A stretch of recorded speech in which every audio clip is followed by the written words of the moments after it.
সিস্টেমে একটা জিনিস দেখো যে 11 দ্বারা বিভাজ্য নাম্বার আমরা কি করে আমরা দেখে বলতে পারবো। তো সেটা দেখো টেকনিকটা যেটা বলছে যে 11 দিয়ে বিভাজ্য সেই নাম্বারগুলো হবে, এটা প্রথম যে পজিশান থাকে তাকে অড পজিশান ধরবো। তাহলে অড পজিশান দেখো, এটাও একটা অড পজিশান আর এই একটা অড পজিশান, তাই না? এটা 1 নম্বর, এটা 3 নম্বর, আর এটা হচ্ছে 5 নম্বর, তাই তো। তো ইভেন পজিশানগুলো কারা? এটা হচ্ছে ইভেন, এটা ইভেন, এটাও ইভেন পজিশন। এবার দেখো 11 দিয়ে যখন ডিভিজিবল হবে তার মেন হচ্ছে অড পজিশানের যে ডিজিটগুলো আছে তাদের সাম করে নেব। তাহলে অড পজিশানে কে কে আছে? 9 আছে, 6 আছে, আর হচ্ছে 7 আছে। এদের সাম থেকে সাবট্র্যাক্ট করব ইভেন পজিশানে যে নাম্বারটা আছে তাদের সাম। তাহলে এটা আছে ইভেন পজিশন, এটা ইভেন পজিশন।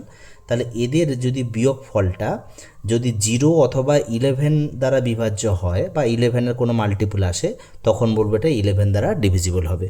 তো চলো দেখি, এটা 15 আর সাথে 22 হচ্ছে, মাইনাস হচ্ছে 11, দেখো 11 এসছে। তার 11 তো 11 দিয়ে ডিভাইড হয়, সেই জন্য আমি আর ডিভিশন করব না, আমি তখন বলবো this number is divisible by 11 হবে। মানে এটা আমরা 11 দিয়ে ডিভাইড করলে তার একটা রেজাল্ট পাবো, অর্থাৎ ভাগশেষ 0 পাবো।